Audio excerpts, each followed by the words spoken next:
Happy Friday. Go ahead and get out your math notebook. Label at the top. Today is December 11th.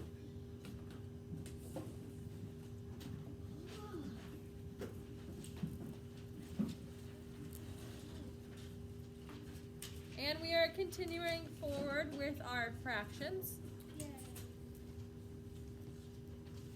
Yesterday, let's review, we talked about equivalent fractions. What does that mean, equivalent fractions? Alyssa? Equal to, yeah, the word equivalent means equal to. So two fractions who have equal parts, right? All right, today we're going to be taking a look at simplifying fractions. So in your math notebook, I want you to write that.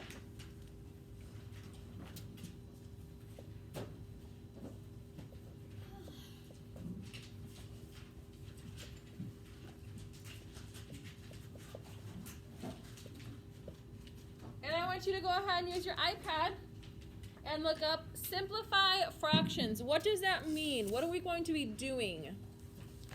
Simplify fractions.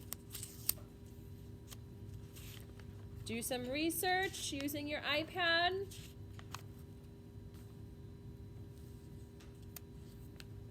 Something else that might pop up instead of simplify, you can write am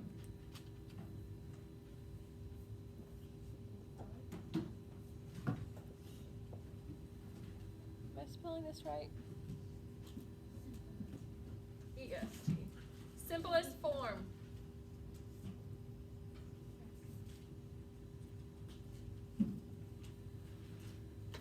Simplest form. You're probably going to find more if you look up simplest form.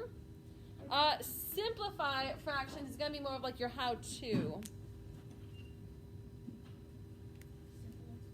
But go ahead and look up both of these on your iPad and see what you can find out. Do some investigating. Math notebook. Using your iPad. Max, did you find some stuff? All right, hold on, sir. Hold on to it. We're going to give everybody a couple minutes here. Did you find some stuff, Bradley? Okay, hold on.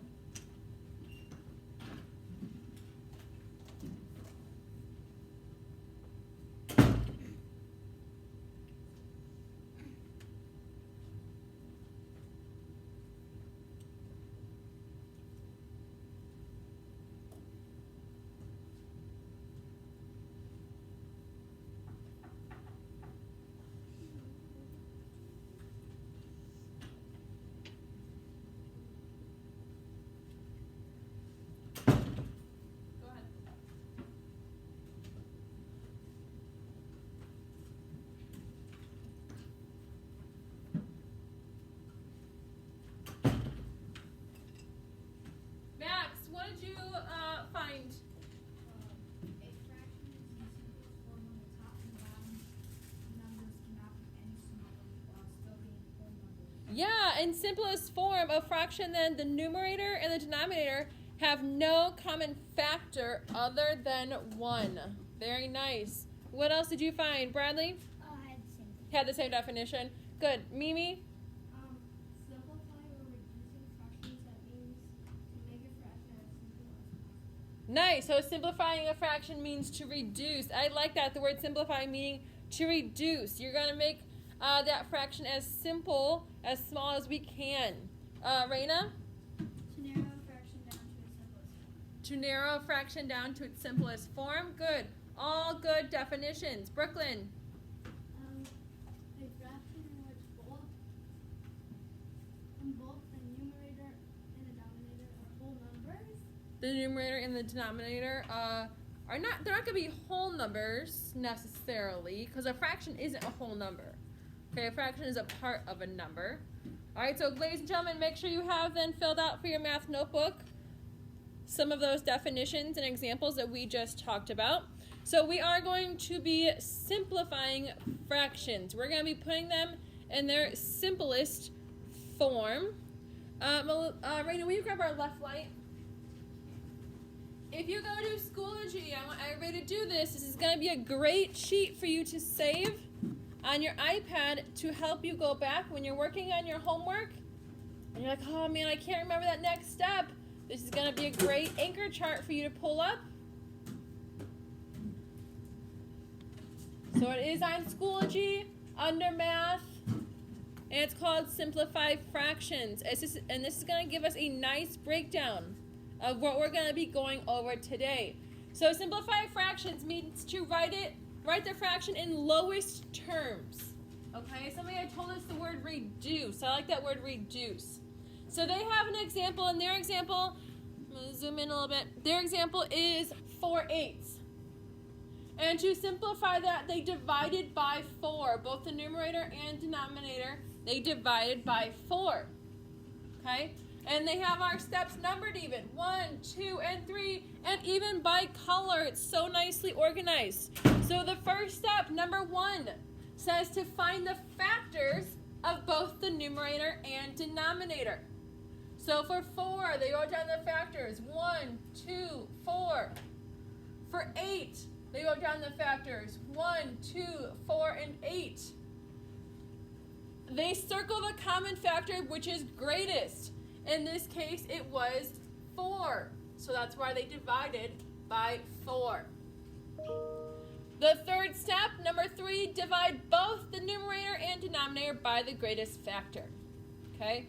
So 4/8 in simplest form is 1/2. A fraction with no common factors or with 1 as a numerator is already then in simplest form.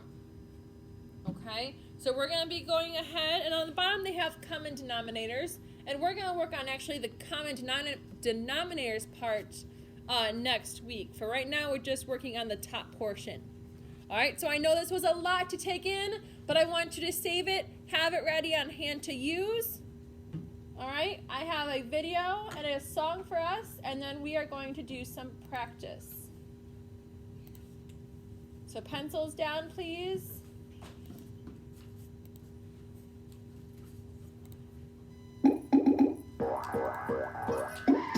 Lights, Malia.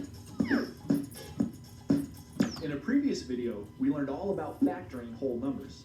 And now we're going to learn how factoring can help us when working with fractions. We're going to learn how to simplify fractions. Simplifying a fraction means rewriting the fraction using the smallest top and bottom numbers we can without changing the value of the fraction. To help us understand what simplifying a fraction really means, let's take a look at the simplest fraction I can think of, 1/2. Now, this is already as simple as it can possibly be, so let's go the other way and complicate it by dividing our rectangle here up into more parts. The amount of our rectangle that's shaded is still the same, but now the numbers for our fraction are 3/6. The numbers are bigger because our rectangle is now divided into more parts.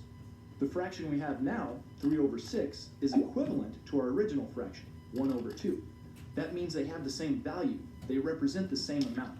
So what if someone gives you the fraction 3/6, like 3/6 of a candy bar? Well, we know from our picture that that means they're really giving you 1/2. But how can we show that using math and not pictures? Well, that's where factoring comes in. Let's take our complicated fraction, 3/6, and factor both the top and bottom numbers. Now, the bottom number 6 can be factored into 2 times 3. The top number, 3, is a prime number. Its only factors are 1 and itself. So we can write that as 1 times 3. There, we've rewritten our fraction using factoring, and now it kind of looks like 2 fractions being multiplied together. 1/2 times 3/3. Of course, 3/3 is what I like to call a whole fraction, since its value is equal to 1. Now here's the interesting part. Since 3/3 equals 1, and multiplying by 1 has no effect on a number, we can just get rid of that 3/3. Basically, the 3 on the top and the 3 on the bottom cancel each other out. And once they're gone, we're left with the fraction 1/2. So that means that the fraction 3/6 simplifies to 1/2. Another way of thinking about it is that we're trying to find any whole fractions that are hiding in the fraction we're trying to simplify. And if we find any, we can just get rid of them, and the fraction we're left with is simpler than the one we started with. Now that we know the basics, let's learn the procedure for simplifying fractions. First, replace the top and bottom numbers of the fraction with their prime factors.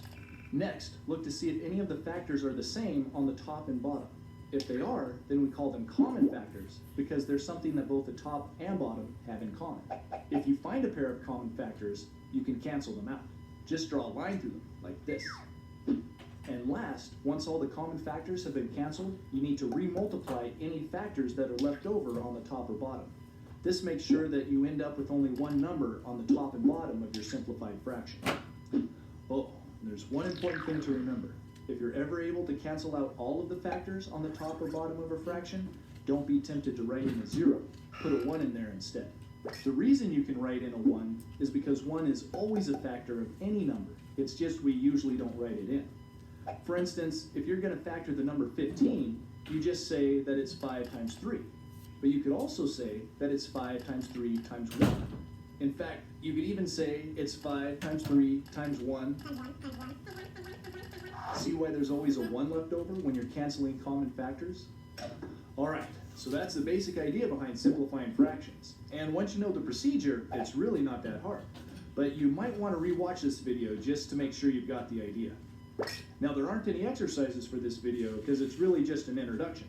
But in part 2, we'll see a couple more examples of how you can use the procedure to simplify fractions, and then you'll get plenty of exercises to do as homework.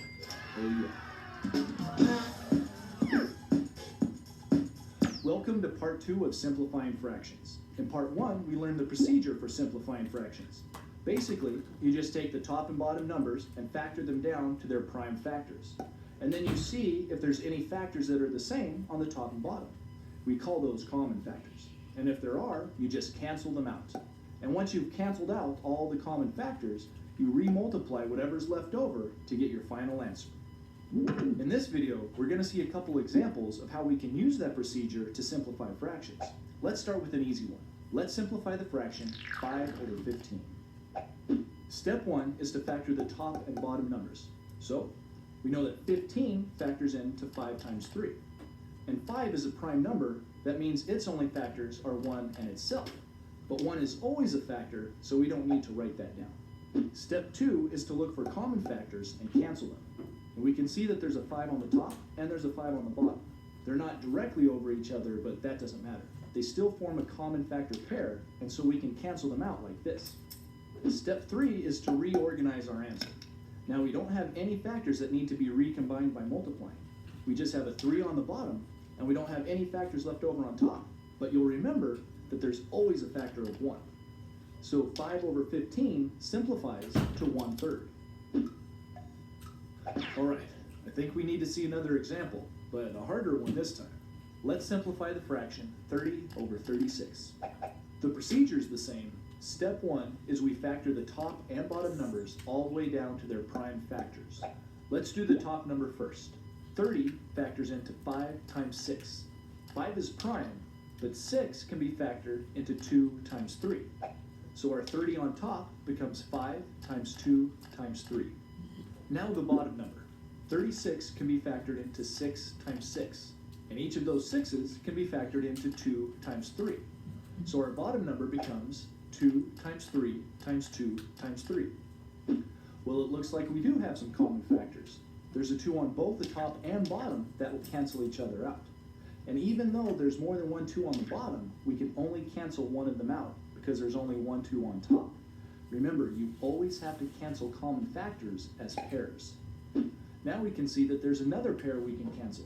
There's a 3 on both the top and bottom, so we can just cross those out. Okay, that's all the common factors we can cancel. So now all we have to do is see what's left over. We have a 5 on the top and a 2 times 3 on the bottom. We don't want to leave our problem looking like this, so we need to recombine any factors that didn't cancel. That means multiplying together our 2 and 3 on the bottom, which gives us 6. There, we're left with the fraction 5 over 6. That's the simplified form of the fraction 30 over 36. They both have the same value, but the simplified one is written using the smallest numbers possible. Now, some of you may have been taught that the way to simplify fractions is to find the greatest common factor of the top and bottom numbers and just cancel that. Basically, that's what we are doing when we cancel all of the common factors using our procedure. In fact, if you multiply all of the common factors together, you'll get the greatest common factor, or GCF as I like to call it. You know. You sound cool. All right, so that's how you simplify fractions. But I'll bet some of you are wondering, why would we even want to simplify fractions? That's a good question. Basically, it's to make life simpler. Well, at least for your teacher who has to grade all your homework. For you, it just makes life more complicated. No, just kidding. Simplified fractions make your life easier too, because usually simplified fractions are much easier to work with. For example, if your friend said to you, "Here, you can have 27/54 of my sandwich," it would have been much easier if they had just said that you could have 1/2 of their sandwich, since 1/2 is the simplified form of 27/54. So now, whenever you see a fraction, you can ask yourself, could that be any simpler? And if so, you'll know just what to do. So get on out there, work on those exercises. All right, ladies and gentlemen, hold on. We're going to do also our song that goes along with it. I will say that most of the times when we're working on fractions, and I'm grading fractions in past grades, most of the time the reason friends are missing it is because they did the process correct, but then at the end they did not simplify.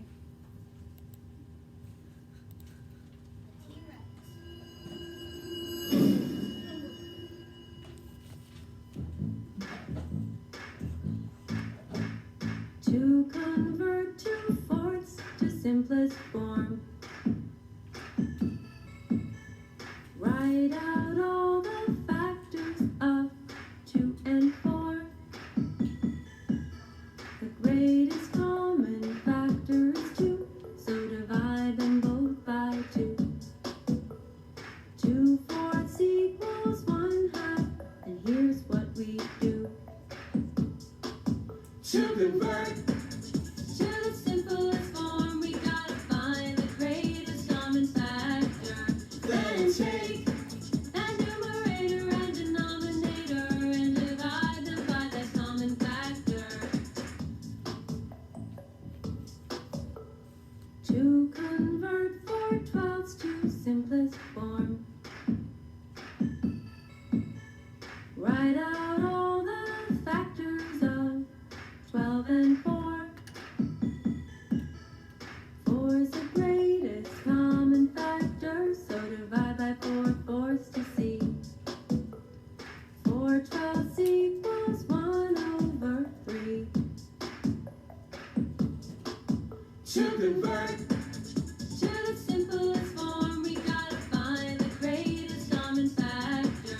Then take a numerator and denominator and divide them by that common factor. Check it out now, simplest form and lowest terms are synonyms which you may have heard are two different phrases or words whose definitions are uniform. Using a geometric model can help us learn what's happening when converting the simplest form. A rectangle shows 5/15. The GCF is 5, which means no greater number can divide both 15 and 5. So divide both by 5, get 1/3. Slowest terms. It's so boss being a nerd. To convert To the simplest form, we gotta find the greatest common factor. Then take a numerator and denominator and divide them by that common that factor. common factor. All right, lights, please.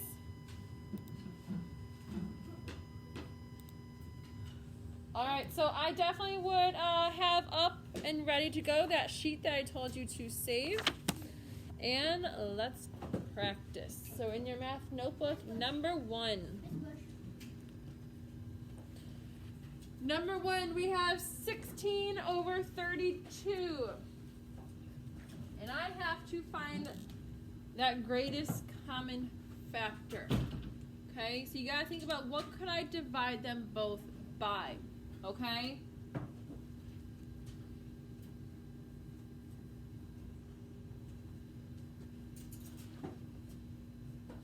What could I divide them both by, that greatest common factor? Mason?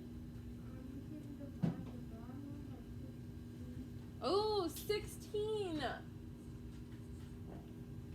And 16 can be divided by 16, right? Very nice. Mason. What is 16 divided by 16? 1. And what's 32 divided by 16? That's our final answer. That's all. Now I want to show you if by chance you found a common factor, but not the greatest common factor. And that's okay. It's going to take you a little bit more steps, but you'll still get the same answer. I'm going to erase this one for now.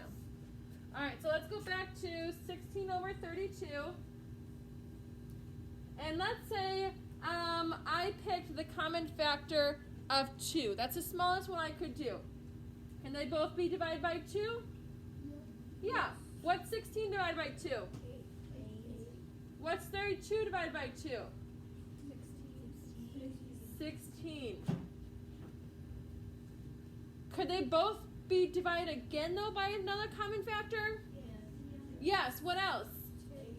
I could do 8. I heard 2 again. Let's go with 8 is correct, but let's go with 2 again. Because, again, this isn't wrong. What's 8 divided by 2? 4. What's 16 divided by 2? 8. All right, is that in simplest form? No. They both could be divided by 2. 4 divided by 2? 2. I'm going to come down here. 8 divided by 2? 4. Is it in simplest form? It can be divided by what? 2. What's 2 divided by 2? 1. 1. What's 4 divided by 2? 2. Look at this. 1/2, 1/2. Did I end up getting the same answer? Yes. But did it take us a lot more steps? Yes. Yes. So that's why they're telling you to try and find the greatest common factor. If you end up using the smallest common factor, that was going to be our 2 here, we still got the right answer. It just took us more steps. Okay? If you end up doing this because maybe you missed a greater number, a greater factor, that's okay. All right?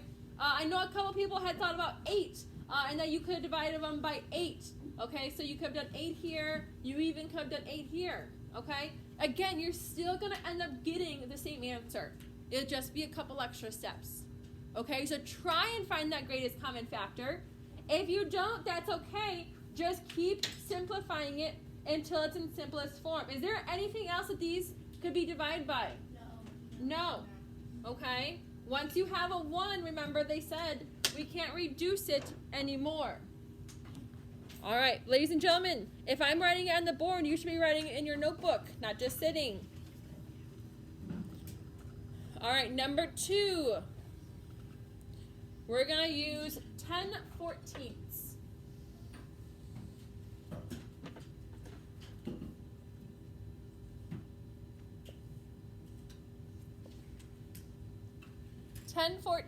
And we want to find this fraction, find the simplest form of this fraction. What do you think is going to be my greatest common denominator? And if it helps you to make a list, you could make a list. What would be a common factor of 10? Can 2? Yes. Yes. Could 3? No. 4? No. 5? Yes. Yes. And then 10, right? Yeah. What about 14? Would 2? 7. Oh, I heard somebody say 7. Anything else?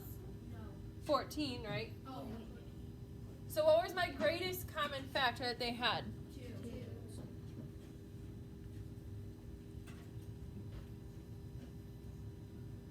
So we're dividing them both by 2. Could I pick 10 for this one and then divide this one by 14? No. No. They have to be the same number. So what's 10 divided by 2? 5. 14 divided by 2? 7. And you're done. That's it. Yeah. If it helps you to make the list, then make the list. Yeah, making a list, checking it twice. I like it. All right, number 3.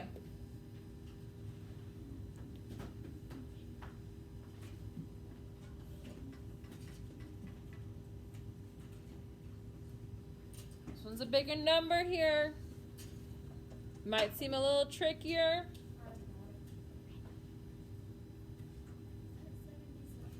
Yep, 33 over 77. Make a list if you need to. Factors of 33, factors of 77. I want you to try this one. I know it's challenging because it's a big number, but I want you to try. Would 2, could I divide 33 by 2 evenly? No. No. Would 3? Yeah. Yes. You keep going. What? Your multiplication is really handy. Yep, multiplication facts very handy. Yes, they are. I've been telling you guys. That makes me no, I already knew that. Sophia, what do you think? 3 sevens. What common factor did you end up using? 11. 11. Yeah, I could divide them both by 11. So what's 33 divided by 11? 3. 77 divided by 11. 7. Very nice. So that is done. Could I simplify? Always when you think you're done, still check. Could I reduce 3/7 anymore? Is there anything I could divide them? 3 can be divided by 3, right? But can 7 be divided by 3? No. No. So is there anything else I could use to reduce them? Nope, that is in simplest form. Number 4. Yes, sir. Mr. Lucas taught us that if the number has like 44, it can be that number can be multiplied by 11. Nice. Yeah, I like thinking about the doubles a lot. 16/20ths. 16/20ths. Bradley, feet underneath your desk, all the way. All the way. 16/20ths.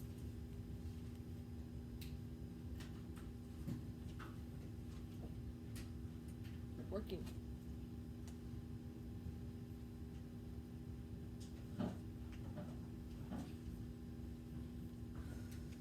Brooklyn, what'd you do here?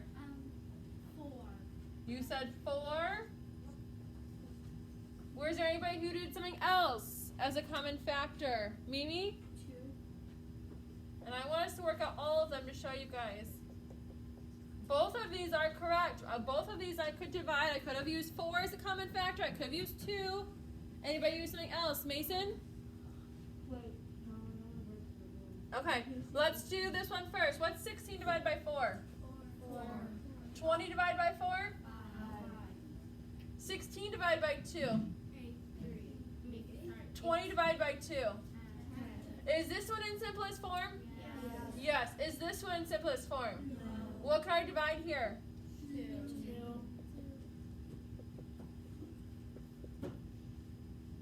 Now is it in simplest form? Yes. Yes. Did I get the same answer? Yes. It did take us one extra step because I didn't find the greatest common factor, which was 4. I used 2, but I still end up getting the correct answer, okay? Always try and find those common factors, those greatest ones. But if you miss it, that's okay. You keep reducing until you get there. All right, number 5.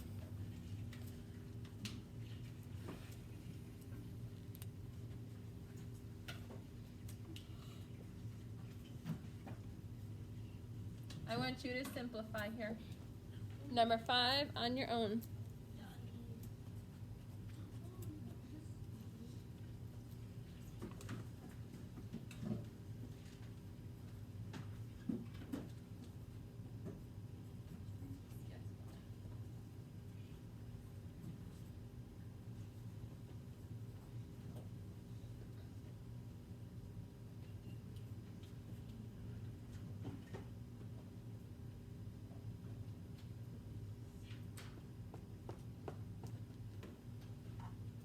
I want you to turn to a neighbor and tell them what you got there. 24 has 10 and 10. From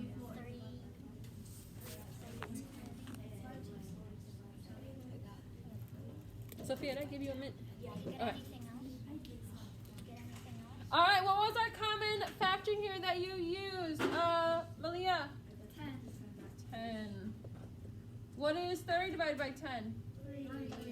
40 divided by 10? 4. Is that in simplest form? Yes. Can I reduce it anymore? No. No, very nice. All right, let's keep rolling. Number 6. I don't know if my friends watching ever get like motion sickness with all the rolling. Probably. I have to look away. It's like taking a ride. All you need is the riding machine. Mrs. Long's class, do you guys ever get motion sickness watching us? You have to let me know. Your plot tablet probably. Comment down below. Number 6. 10/15.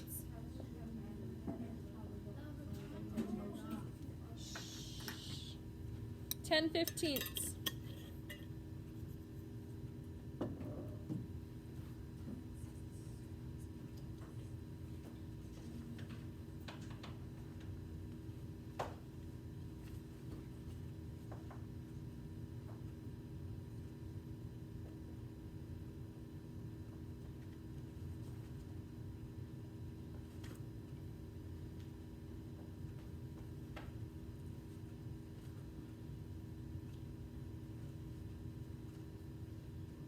Hannah, what did you use as a common factor? 5. 10 divided by 5? 2. 15 divided by 5?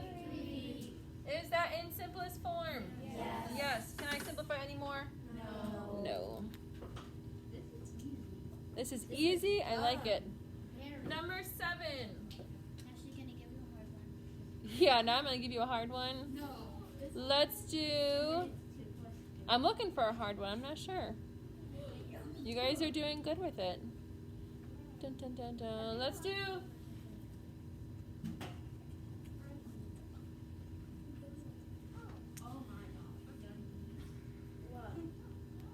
It's the simplest thing. It's so bad. Oh yeah, that's simple.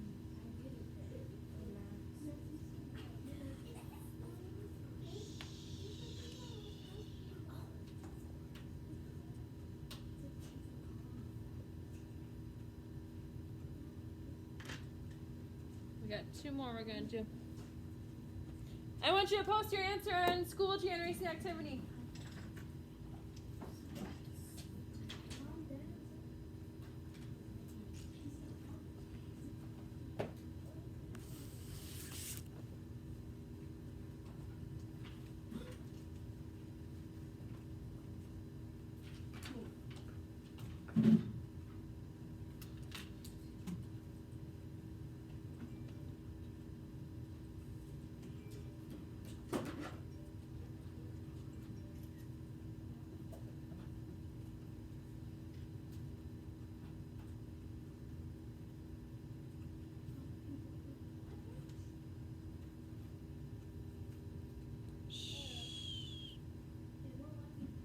Me too. Refresh.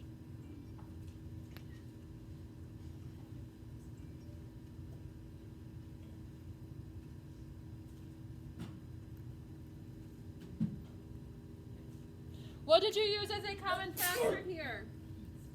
Raina, what did you use? 25. Oh, nice. Who used something different? Everybody used 25? Yeah. Alright, what is 75 divided by 25? 3. What's 100 divided by 25? 4. Is that in simplest form? Yes. Yes. Could you have used 5 as a common factor? Yes. Yes. It would have taken you longer, yes, and that's okay. Okay, I have a lot of friends who I think would also be using 5 there, and that's okay. Let's work through, had you used 5, what that would look like. What is 75 divided by 5?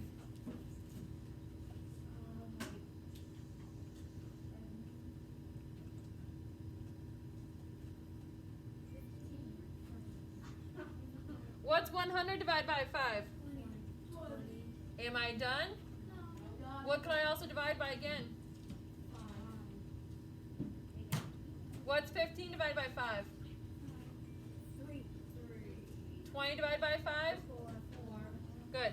Did we still get the same end answer in simplest form? Yes, we had one extra step if we used 5, but that's okay. All right, last one. Number 8, 63/70ths. Yep. I feel like the ones where you guys can use common factors of 2, 5, and 10, those are definitely mentally easier. Yep, those are easy math facts. So I tried to find one that wasn't a common factor with 2, 5, and 10. So this one might be a little more challenging for you. You might have to think about those math facts a bit more. 63/70ths.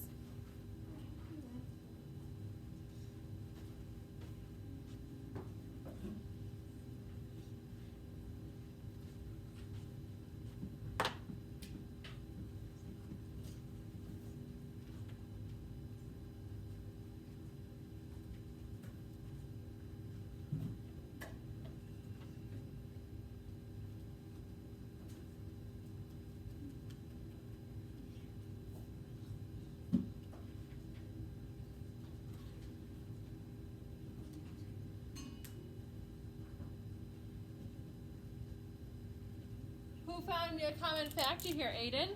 I did 7. Aiden said 7. What is 63 divided by 7? 9. What's 70 divided by 7? Is that in simplest form? Yes. Very nice, Aiden. Good job finding that 7 as a common factor. Like I said, guys, I think you guys are really good and set and solid on numbers that can use 2, 5, and 10 as common factors. I think you guys are going to have a little bit more trouble. Not that you can't do it, but if maybe numbers had 3, 4, 7, 9, those as common factors. Again, like I said, you guys can do it. You just had to think a bit more, right? Right away, a lot of you guys were like, ooh, I don't know, because it didn't come to you right away. Doesn't make it hard just because it doesn't come to you right away. Okay? Write it down, make a list if you need to. Okay? Any questions on simplifying fractions? All right, you guys have an assignment on I Know It Math. You need to have out your math notebook. This is not mental math. Label your math notebook, I Know It Math, simplifying fractions, and I want your work in there. I want them numbered. I don't want to see your work scattered. You start at the left-hand side of your paper, and you move down, numbering them 1, 2, 3, and so on in order. I don't want to see work scattered. All right, you guys have some work time. Let me know if you have any questions.